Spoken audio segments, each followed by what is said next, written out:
날이 저물어 가고 있었습니다. 어둑해지는 초저녁, 제사장 엘리가 길 옆 자기가 늘 앉고 있었던 의자에 걸터 앉아 초조하게 멀리 평원을 바라보고 있었습니다. 하지만 왜 그런지 눈은 점점 침침해서 잘 보이지 않았고 귀도 잘 들리지 않았습니다. 날이 저물어 가듯 이스라엘의 제사장 엘리도 나이가 들어 늙었고 이미 그의 나이가 어느덧 98세가 되었기 때문입니다. 하지만 이것은 단순히 그의 나이가 많았고 늙었다는 것만을 뜻하지 않고 그가 점점 더 영적으로 둔감해져 갔다는 사실을 우리에게 잘 보여주고 있습니다. 비록 그가 40년 동안 제사장으로 섬겼지만 사무엘상 3장 2장 이 4장 전장에 나오는 3장에서 앞으로 엘리의 뒤를 이어 제사장의 역할을 하며 통일 왕국 이스라엘의 영적 상태를 책임질 사무엘을 하나님이 계속 부르셨음에도 불구하고 영적으로 둔감했던 엘리가 그것을 전혀 알아차리지 못할 정도였습니다. 지금 이스라엘은 블레셋과 전쟁 중에 있었습니다.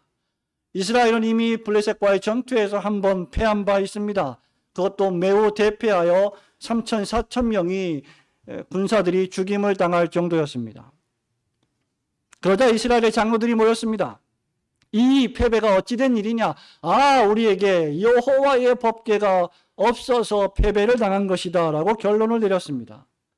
실로에 있는, 즉 지금 제사장 엘리가 있는 이 실로라고 하는 곳에 빨리 와서 이 법궤라고 불리는 언약궤를 전쟁터로 가져오자라고 결정했습니다. 이 언약궤만 가져오면 하나님이 원수들을 치시고 우리에게 승리를 주실 것이다 라고 그들은 생각했기 때문입니다. 이에 만군의 여호와의 언약궤를 가져와 전쟁터의 한복판에 두었고 그곳에 제사장 엘리의 아들, 여러분 잘 아시는 것처럼 홈리와 비느하스가 있었습니다. 엘리는 최전방에서 싸우는 전투 소식이 매우 궁금했습니다. 그래서 지친 노구를 이끌고 길 옆에 자기 의자에 걸터 앉아 있었던 것입니다. 그때 바로 베냐민 진영의 군병 하나가 달려나와 실로에 도착했습니다. 그리고 이스라엘의 대패 소식을 전했습니다. 이스라엘의 군병들은 살육을 당했고 두 아들 홈리와 비느하스도 죽임을 당했다는 비참한 소식을 전하게 되었습니다. 뿐만 아니라 여호와의 언약궤마저 빼앗겨 버렸다는 소식까지 들었습니다. 제사장 엘리는 하나님의 언약궤를 빼앗겼다는 말을 듣자 엘리가 앉고 있던 의자에서 뒤로 넘어져 목이 부러져 죽어버렸습니다. 참으로 비참한 순간이 아닐 수 없습니다. 동일한 시각 엘리의 며느리이자 비느하스의 아내인 이 여인이 아이를 낳고 죽었는데 그 아이의 이름을 이가봇이라 지었습니다. 번역하면 영광이 이스라엘에게서 떠났다는 뜻입니다. 이 유명한 사건, 여러분들이 한 번쯤은 읽어보았을 법한, 한 번쯤은 설교로 들어보았을 법한 이 유명한 사건이 우리에게 주는 교훈이 무엇일까? 우리는 이 본문의 말씀을 통하여 세 가지를 살펴보고자 합니다. 첫 번째로 신자에게서 교회에게서 여호와의 영광이 떠날 때가 있다는 사실을 우리에게 엄숙하게 경고해 줍니다. 우리 17절과 18절 말씀 우리 한번 같이 읽어봅니다. 소식을 전하는 자가 시작.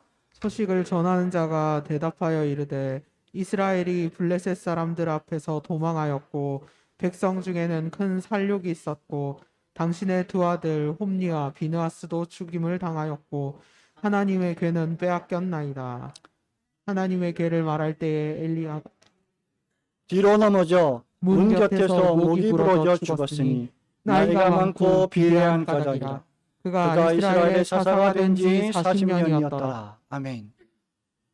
엘리는 여호와의 언약궤 또는 법궤를 빼앗겼다는 소식에 놀라 뒤로 넘어져 목이 부러져 죽는 처참한 최후를 맞이했습니다. 도대체 법궤가 무엇이길래, 여호와의 언약궤가 무엇이길래 엘리가 그토록 충격을 받은 것일까?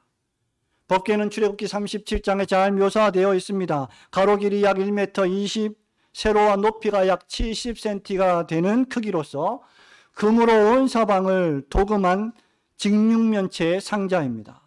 내 모서리에는 금고리가 있어서 길고 긴 장대를 그곳에 끼워 사람들이 운반을 했고, 그 위에는 두 날개 달린 천사를 만들었고, 날개가 속죄소를 덮고 천사들의 얼굴은 죄를 사하여 주는 속죄소를 향했습니다. 여호와의 법궤 또는 만군의 여호와의 언약궤라고 하는 것은 여호와의 영광이 임하는 상징적인 물건이며, 동시에 하나님께서 택한 백성 이스라엘 백성들에게 주신 승리를 기념하는 상징이었습니다. 이 안에는 하나님께서 모세에게 주신 여러분 잘 아시는 십계명의 두 돌판이 담겨 있었고, 아론의 쌍난 지팡이, 만나를 담은 항아리가 있다고 전해졌습니다. 학자들은 아론의 쌍난 지팡이와 만나를 담은 항아리는 법궤 안이 아니라 법궤 앞에 두었기 때문에 실제로 이 언약궤 안에 있는 것은 십계명의 두 돌판이다라고 주장하기도 합니다. 중요한 것은 십계명의 두 돌판입니다. 이 두 돌판은 우상 숭배로부터 이스라엘을 지켜줄 말씀이었습니다. 동시에 아론의 쌍난 지팡이는 애굽의 바로 왕 앞에서 이적을 행했던 하나님의 능력을 상징합니다. 만나는 광야에서 이스라엘 백성들이 먹었던 신기한 음식으로서 도대체 이것이 무엇이냐 도무지 설명할 수 없는 하나님의 구원과 자비를 상징했습니다. 이렇듯 여호와의 언약궤는 이스라엘의 승리요, 이스라엘의 자존심이요, 하나님의 택한 백성 그들이 어디를 가든지 이 법궤를 선두에 놓고 행진할 만큼 이스라엘 민족의 전부였던 것입니다. 그러니 이 법궤만 전쟁터에 가져다 놓으면 승리는 따놓은 당상이라고 생각했을지도 모릅니다. 그들은 황급히 동쪽에 있는 엘리가 있는 실로로 달려와서 법궤를 에베네셀 진영으로 운반해 왔습니다. 이스라엘 군병들은 함성을 질렀습니다. 이 소식을 들은 블레셋 군병들은 두려워 떨었습니다. 블레셋 사람들은 이미 광야에서 하나님께서 어떻게 애굽인들을 치신 것과 이스라엘에게 승리를 주신 사실들을 잘 들어서 알고 있었기 때문입니다. 하지만 참으로 충격적이게도 이어진 전투에서 이스라엘은 또다시 패하고 맙니다. 그날의 이스라엘의 보병 3만 명이 죽임을 당했다라고 본문은 기록하고 있습니다. 여호와의 궤는 빼앗겼고 제사장 엘리의 두 아들 홈니와 비느하스 역시 죽임을 당했습니다. 이것이 1절부터 11절에 기록된 배경입니다. 도대체 여호와의 언약궤를 가져왔음에도 이들은 전투에서 왜 패배한 것일까? 의심의 여지 없이 이들의 신앙이 타성에 젖었으며 매우 미신적 신앙으로 전락했기 때문입니다. 그들은 언약궤만 있으면, 물리적인 상자인 언약궤만 그들 곁에 있으면 무조건 이길 것이다라고 기계적으로 생각했습니다. 이것이야말로 어떻게 보면 여호와의 언약궤를 오늘날 많은 사람들이 사용하듯이 부적처럼 사용하는 기복주의입니다. 여호와 하나님을 향한 참된 회개 없는, 하나님을 향한 진실한 경배와 마음을 다한, 목숨을 다한, 뜻을 다한 사랑함이 없는 외면적이고 율법주의적인 종교 생활을 의미하죠. 신자가 하나님을 목적하며 하나님의 영광을 위하여 살지 않고 도리어 자신의 영광을 위하여 하나님을 이용하며 살아간다면 그것이야말로 미신적인 삶이 되는 것입니다. 말하자면 하나님을 목적이 아닌 수단으로 사용하는 것이죠. 신앙을 목적이 아닌 수단으로 사용하는 것입니다. 경건을 목적이 아닌 삶의 이익의 재료로 쓰는 것입니다. 그렇게 살아갈 때, 즉 하나님을 목적이 아닌 수단으로 사용할 때 그 삶에는 여호와의 영광이 떠나는 이가봇이 되는 것입니다. 우리의 본문의 배경이 되는 4장 3절의 말씀을 여러분 잘 보십시오. 4장 3절의 말씀 우리 한번 읽어볼까요? 시작. 백성이 진영으로 돌아오매 이스라엘 장로들이 이르되 여호와께서 어찌하여 우리에게 오늘 블레셋 사람들에게 앞에 패하게 하셨는고, 여호와의 언약궤를 실로에서 우리에게로 가져다가 우리 중에 있게 하여 그것으로 우리 원수들의 손에서 구원하게 하자 하니. 여러분, 이 짧은 4장 3절의 말씀 한 절에 우리라고 하는 단어가 무려 5번이나 반복되어 있습니다. 이스라엘이 패배한 것은 언약궤가 없었기 때문이 아니라, 언약궤의 유무 때문이 아니라 그들이 하나님 앞에 참되게 서 있지 못했기 때문입니다. 그들은 자신들의 이익을 위하여 하나님과 하나님의 제사에 사용되는 언약궤를 도구처럼 사용했던 것입니다. 이런 사실은 이어지는 사무엘상 5장에 보면 블레셋 사람들에게서 동일하게 나타납니다. 여호와의 언약궤를 빼앗은 블레셋이 승리의 함성을 지르며 하나님의 이 언약궤를 그들이 섬기는 다곤 신당 앞에 나란히 세워두었습니다. 본질적으로 여러 신들을 믿었던 다신교였던 블레셋 족속은 이스라엘에게 승리를 안겨준 이 여호와의 궤를 그들이 섬기는 다곤 신당에 같이 두면 그들이 섬기는 다곤 신으로부터도 복을 받을 것이고 여호와 하나님을 섬기는 이 신앙으로부터도 복을 받을 것이다라고 생각했습니다. 말하자면 하나님도 믿고 세상의 신도 믿으면, 말하자면 교회도 다니고 여러 다른 종교의 신들도 믿으면 복을 2배로 받지 않을까라고 생각한 것이죠. 대부분의 불신자들이 이런 생각을 가지고 있을 것입니다. 내가 복만 받을 수 있다면, 내가 잘 될 수만 있다면, 내 자녀들이 잘 될 수만 있다면, 성공할 수만 있다면, 말 못하는 해와 달과 별, 들짐승들에게도 돈을 갖다 바치며 절을 하는 존재가 타락한 죄인들입니다. 하지만 그 결과가 무엇입니까? 아침에 일어나 보니 3절에 2절에 다곤 신상이 여호와의 궤 앞에 엎드러진 것을 발견했습니다. 4절에 보니까 그들이 다시 일으켜 세웠지만 이튿날 그들이 섬기는 다곤 신상이 또다시 땅에 엎드러졌고 머리와 손목은 끊어져 버렸고 몸뚱이만 남아버렸습니다. 여러분, 한번 상상해 보십시오. 미신적 신앙생활의 결과는 무엇일까요? 파멸입니다. 이것은 우리 그리스도인들에게 주는 경고의 말씀입니다. 성도 여러분, 마음은 하나도 없는 차가운 율법주의자, 외식주의가 바로 이러한 삶입니다.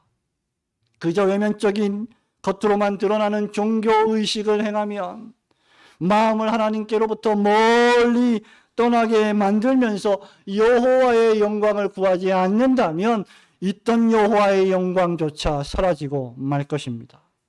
마태는 이사야 선지자의 예언의 말씀을 인용하며 마태복음 15장 8절에서 이런 경고의 말씀을 합니다. 이 백성이 입술로는 나를 공경하되 마음은 내게서 멀도다. 바리새인과 서기관들의 가식적인 신앙생활을 강하게 책망한 말씀입니다. 여러분은 어떻습니까? 혹시 예배드리기 싫어서 마지못해 간신히 주일날 교회에 나옵니까? 하나님의 말씀인 선포인 설교가 귀찮고 듣기 싫어집니까? 사사건건 트집을 잡고 싶고 인생 자체가 귀찮고 불평불만으로 혹시 가득합니까? 한 번, 두 번 주일을 범하고 이 핑계 저 핑계를 대면서 하나님 앞에 교회로 모이지 않고 이제는 교회를 떠난 지 오래되었습니까? 이 설교를 듣고 있는 사람들 역시 마찬가지입니다. 그러면서도 외면적으로는 나는 신자다, 나는 교인이다, 여호와의 법궤를 가지고 있기 때문이다 라고 말하겠습니까? 만일 그렇다면 여호와의 영광이 떠나는 이가봇의 상태에 진입한 것일지도 모릅니다. 하나님은 나를 매사에 승리케 해주시는, 나의 삶을 만사 형통케 해주시는 알라딘의 마술 램프나 지니가 결코 아닙니다. 하나님은 도구가 아닙니다. 하나님은 수단이 되실 수가 없습니다. 우리의 하나님은 우리의 경배와 찬송과 영광을 받으시기에 합당하시고 전능하시고 거룩하신 하나님이십니다. 그러므로 우리가 만일 이가봇의 상태에 있다면, 마음에도 없는 법궤를 이동시키는 대신 즉시 회개하고 나의 영혼의 상태를 통회하고 자복하며 하나님 앞으로 더 가까이 나와야 할 것입니다. 하나님을 내 이익의 도구로 사용하는 대신 그 하나님께 마땅한 영광과 경배와 찬양을 주께 돌림으로 여호와의 영광이 영원히 여러분을 떠나지 않는 성도들이 되시기를 주님의 이름으로 축원합니다. 두 번째로 신자는 여호와의 언약궤를 그 무엇보다 참되게 소중히 여길 줄 알아야 한다는 사실을 우리에게 교훈해 줍니다. 우리 13절 말씀을 한 번 더 읽어봅니다. 그가 이를 때는 시작. 그가 이를 때는 엘리가 길 옆에 자기의 의자에 앉아 기다리며 그의 마음이 하나님의 괴로 말미암아 떨릴 즈음이라. 그 사람이 성읍에 들어오매 온 성읍이 울부짖는지라. 아멘. 이렇게 여호와의 영광이 떠나고 신앙생활에서 대패하는 일이 벌어질 때 여러분과 제가 참된 신자라면, 그리고 참된 교회에 소속되어 있다면 어떻게 해야 할까? 본문 말씀의 엘리처럼 여호와의 언약궤를 생각하며 두려워 떨 줄 알아야 합니다. 엘리는 13절에서 자신의 마음이 하나님의 괴로 말미암아 떨렸다, 전율했다, 온몸이 사시나무 떨듯 떨었다라고 말합니다. 엘리는 자신의 안위보다, 자신의 목숨보다 하나님의 언약궤에 더 큰 관심을 두었습니다. 뿐만 아니라 베냐민 사람의 전투 결과를 보고할 때 분명히 두 아들 홈니와 비느하스도 죽임을 당했다는 소식을 전했습니다. 하지만 그 소식을 들을 때조차 엘리는 놀라지 않았습니다. 그러나 언약궤를 말할 때는 크게 놀라 뒤로 넘어져 목이 부러져 죽었습니다. 자신의 목숨보다 여호와 하나님의 언약궤에 더 큰 관심을 두었습니다. 두 아들의 목숨보다 여호와 하나님의 언약궤가 더 중대하다고 여겼습니다. 하지만 그것이 엘리를 구원하지 못했고 자식들을 살리지 못했습니다. 왜? 때가 이미 늦었기 때문입니다. 엘리에게는 돌이킬 기회가 있었습니다. 엘리의 아들 홈니와 비느하스는 여러분이 잘 아시는 것처럼 그 악행이 온 나라에 소문이 나 있었습니다. 행실이 나빠 여호와를 알지 못하고 제사를 멸시했습니다. 사무엘상 2장 17절에 따르면 이들의 죄가 여호와 앞에 크다고 엄중하게 경고하셨습니다. 엘리는 악한 자식들을 다시 회개케 하며 책망하며 돌이키게 할 기회가 많이 있었지만 그렇게 하지 못했고 그렇게 하지 않았습니다. 도리어 엘리는 과거에 하나님의 언약궤를 소중히 여기는 것보다 홈니와 비느하스를 더 끔찍이 아끼고 사랑했던 인물입니다. 홈니와 비느하스가 언약궤를 멸시하고 제사를 멸시하고 방자하게 행할 때 그들을 제지하지 못했던 인물입니다. 엘리는 자녀들을 참되게 하나님의 계명의 말씀으로 따끔하게 교육하지 못했고 삶의 모범을 잘 보이지도 못했습니다. 그 결과 여호와의 영광이 엘리 가문에게서 떠나게 됩니다. 엘리의 집에 저주가 내렸습니다. 여호와의 언약궤를 가지고 있는 것만으로는 충분하지 않습니다. 그 언약궤 안에 있는 십계명의 두 돌판의 말씀을 소중히 여기고 지켜 순종하고 행해야 합니다. 이것이 이스라엘 백성들과 엘리의 실수였습니다.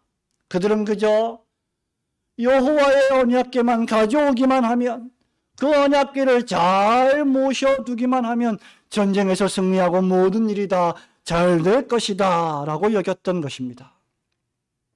하지만 그것은 대단한 착각이요, 사람의 심장을 꿰뚫어 보시는 하나님을 업신여기는 위선이었을 뿐입니다.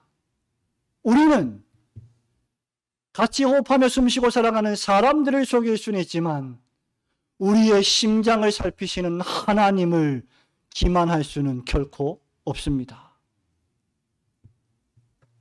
엘리는 치욕스러운 전투의 결과를 보고받으며 여호와의 언약궤가 처한 현실을 크게 슬퍼하고 괴로워했던 것입니다. 언약궤가 전투를 벌이는 전쟁의 기지에 들어와 있다고 자동적으로 전쟁에서 승리하는 것이 아님을 그는 이제 분명히 깨달았던 것입니다. 사랑하는 성도 여러분, 이 말씀이 우리에게 주는 교훈의 적용은 명백하지 않습니까? 신자가 그저 교회당 땅을 밟았다고 해서 자동적으로 구원을 얻는 것은 결코 아닙니다. 한 번쯤 교회를 다녀보지 않은 사람이 누구입니까? 어렸을 때 한 번쯤 친구의 손에 이끌려 교회를 나가보지 않은 사람들이 누가 있습니까? 그들이 교회 한 번 다녀갔다고 하니 여러 번 다녀갔다고 자동적으로 구원을 얻겠습니까? 죄를 용서받겠습니까? 결코 그렇지 않습니다. 신자가 그저 예배를 드린다고 해서 예배의 자리에 앉아 있다고 해서 만사가 형통해지는 것은 아닙니다. 우리가 신령과 진정으로 예배하지 않으면 우리의 예배라는 것이 오히려 헛된 우상을 숭배하는 예배가 될 수 있음을 명심해야 합니다. 여러분의 집에 성경책이 있다고 그것이 내가 구원받은 신자임을 보증하지 않습니다. 우리가 진심으로 회개하고 마음을 찢고 통회하고 자복하는 마음을 다하고 지성을 다하고 뜻을 다하고 힘을 다하여 주 여호와 하나님 사랑하기를 분투하고 애쓰지 않는다면 참된 신앙의 능력, 경건의 능력은 결코 경험할 수 없을 것입니다. 우리의 교회 생활이라는 것이 그저 이 땅에서 잘 먹고 잘 살고 우리의 자녀들이 다 잘 되는 것을 목적하는 것이라면 그것은 과거 2장과 3장의 엘리의 모습 그리고 4장에서 하나님의 심판을 당하는 모습을 초래하게 될 것입니다. 이제 4장에서 엘리는 여호와의 언약궤의 안위에 더 큰 관심을 가졌고 급기야 그 언약궤를 빼앗겼다는 소식을 듣고 목이 부러져 죽는 비참함을 당했습니다. 성도 여러분, 우리는 더 늦기 전에 돌이켜야 합니다. 이스라엘 백성에게 언약궤가 없다면 이스라엘은 아무것도 없는 것입니다. 이스라엘에게 언약궤가 없다면 그들이 천하를 다 가졌어도 아무것도 없는 자와 마찬가지입니다.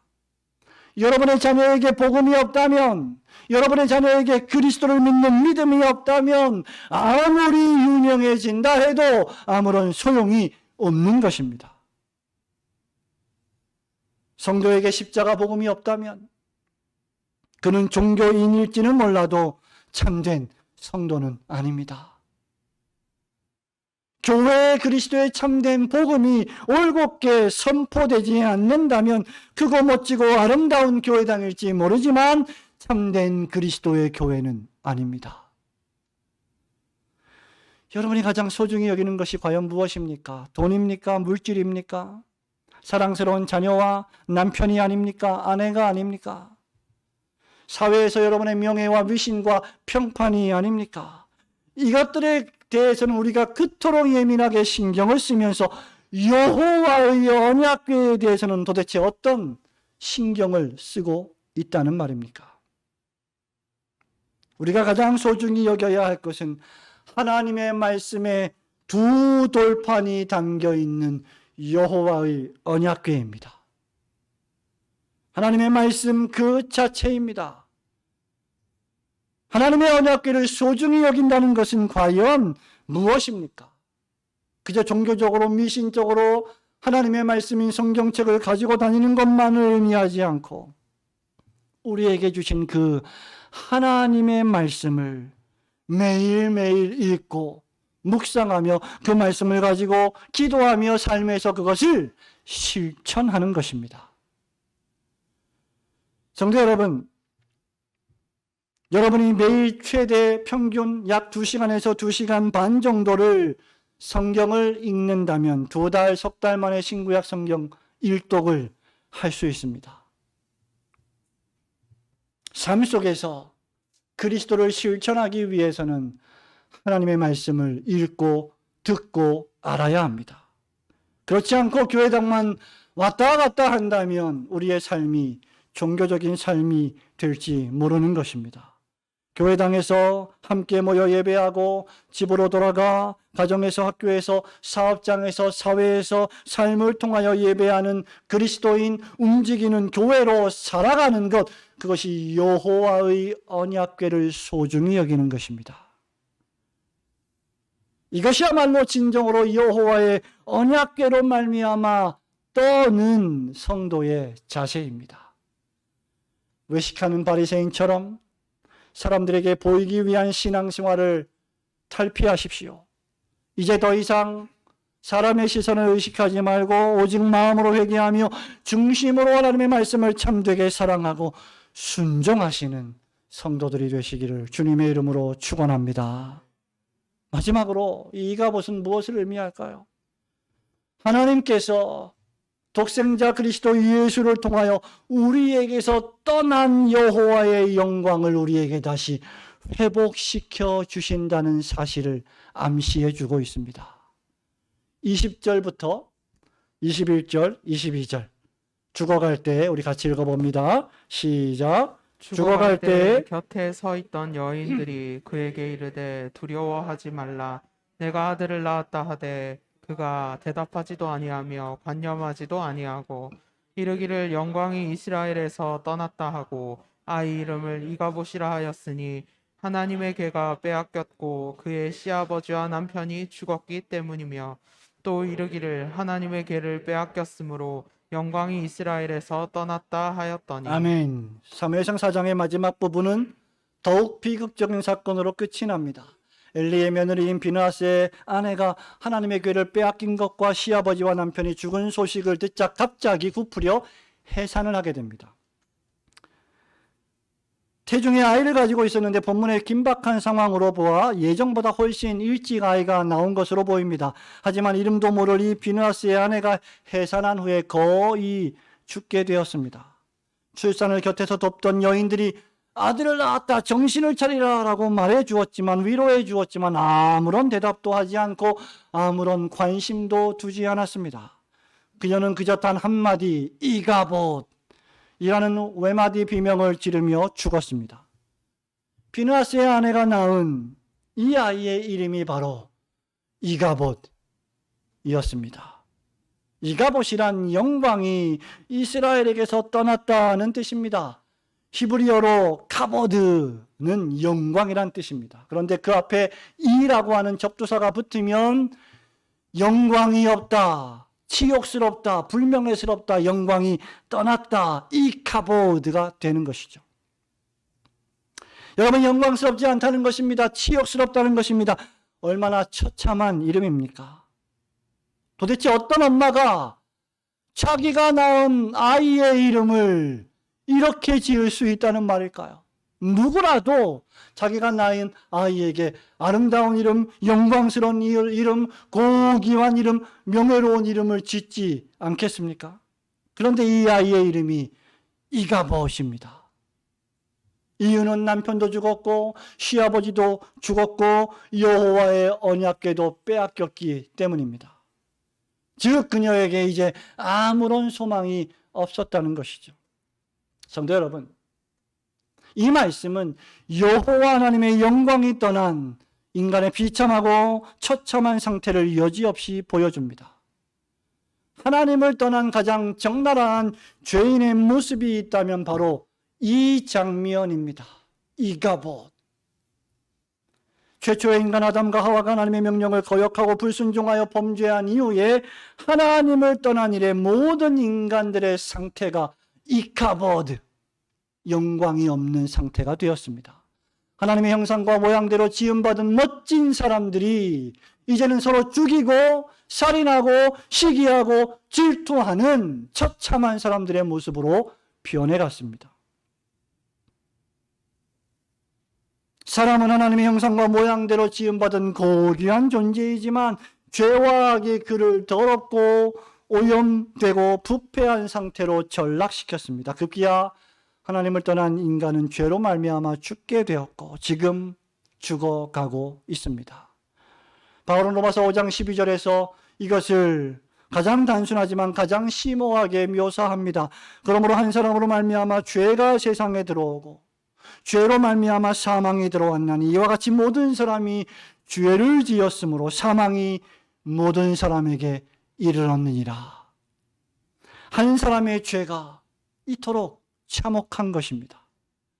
그리고 오늘 본문에서 엘리의 죄가 부주의한 자녀 교육을 통하여 또 다른 죄를 낳고 그 결과 이스라엘이 대패하는 비극적인 결과를 낳았습니다.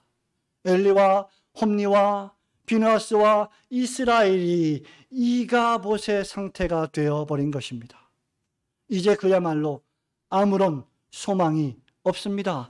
여러분 사무엘상 4장 22절의 말씀, 21절의 말씀을 읽고 무슨 소망, 무슨 미래, 무슨 장밋빛을 기대할 수 있겠습니까? 그런데 바로 그 세상 속으로 하나님의 아들 독생자 우리 구주 예수 그리스도께서 오신 것입니다. 요한복음 1장 14절에 보면 말씀이 육신이 되어 우리 가운데 거하시며 그 다음 우리가 그 영광을 보니 아버지의 독생자의 영광이요 은혜와 진리가 충만하더라. 그리스도께서는 은혜와 진리가 충만한 하나님의 영광이시요 우리의 영광이 되십니다. 그리스도만이 우리의 카보드가 되십니다. 예수 그리스도께서 이가 보신 우리를 카보드, 즉 영광으로 다시 바꾸어 주십니다. 우리의 죄와 허물로 부패하고 오염되고 우리는 죽어버렸지만 그리스도께서는 그분의 의의 공로로 우리를 구원하여 주시고 우리를 의롭다 하시고 거룩하게 하시고 마침내 영화롭게 하셨습니다. 믿으시기를 주님의 이름으로 축원합니다. 바울은 로마서 5장 19절에서 또 이렇게 말합니다. 한 사람의 순종치 아니함으로 많은 사람이 죄인 된 것 같이 한 사람의 순종하심으로 많은 사람이 의인 되리라.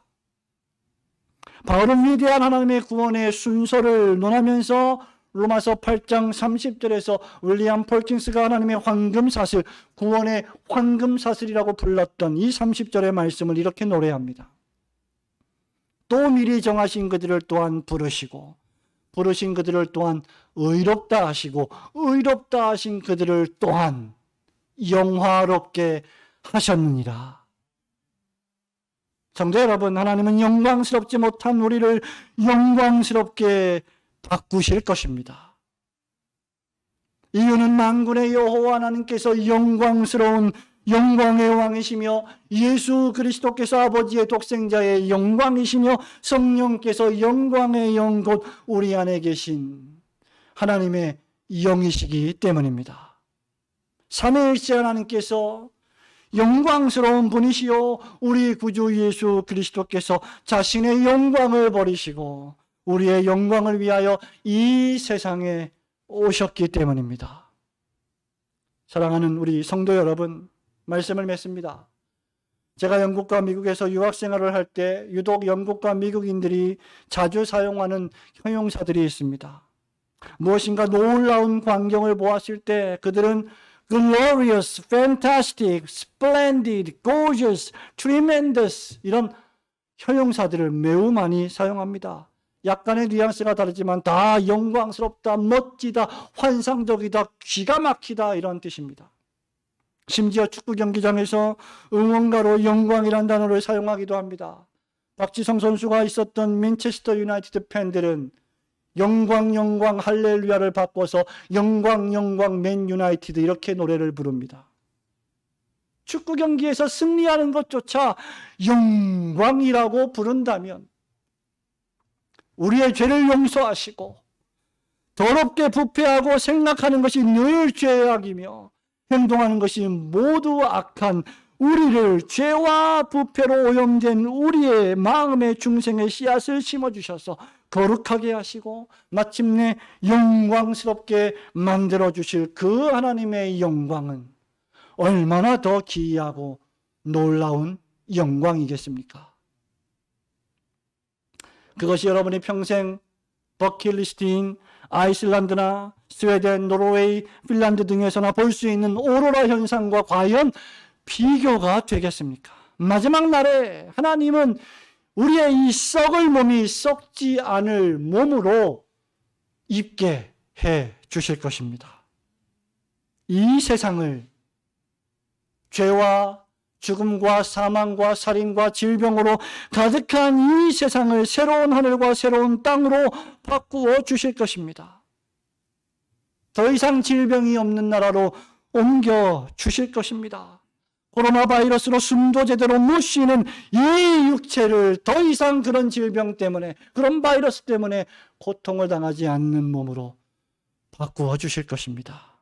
모든 죄의 흔적들이 사라지고 죽음이 사라지며 가장 아름다운 영광의 몸으로 변화시켜 주실 것입니다. 지금은 우리가 받은 그 영광을 희미하게 보지만 그 날이 오면 우리는 그 영광이 무엇인지 완전히 얼굴과 얼굴을 마주 대하며 보게 될 것입니다. 그러니 이제 우리가 어떻게 살아야 하겠습니까? 영광스럽게 살아야 하지 않겠습니까? 무엇이 영광스럽게 사는 것입니까? 부정적으로는 하나님을 여러분의 삶의 수단으로 이용하지 않는 것입니다. 여호와의 언약궤를 부정적으로 사용하지 않는 것입니다. 신앙생활을 미신적으로 하지 않는 것입니다. 긍정적으로는 여러분 자신을 부인하는 것입니다. 여러분의 십자가를 지는 것입니다. 여러분 자신이나 여러분 가족들과 자녀들만을 위해서가 아니라 더 큰 가족인 하나님의 나라와 주님의 몸된 교회를 위하여 기꺼이 가지고 있는 소유와 물질을 아낌없이 나누는 것입니다. 이 세상을 바라보지 않고 다가올 하나님의 나라를 바라보며 가지고 있는 소유를 팔아 선을 행하는 것, 그것이 바로 여호와의 영광을 구하는 삶입니다. 목사님, 어떻게 해야 선을 행하는 것입니까? 구체적으로 말씀해 주십시오. 여러분, 그렇다면 여러분 교회의 목사님들에게, 여러분 교회의 장로님들에게 물으십시오. 조언을 구하십시오. 언약궤를 가지고 있지만 말고 그 안에 있는 십계명의 두 돌판의 말씀을 깊이 묵상하시고 지키십시오. 성경을 갖고만 있지 말고 그 성경을 시시때때로 주야로 묵상하고 연구하십시오. 그 말씀 한 절 한 절을 그대로 순종하고 지켜 준행하십시오. 이것이야말로 인생 최고의 목적인 하나님을 영화롭게 하고 그 하나님을 영원토록 즐거워하는 것입니다. 그렇게 할 때 비로소 헛되고 헛된 우리의 이갑옷이 여호와의 카보드, 즉 여호와의 영광으로 충만하게 될 것입니다.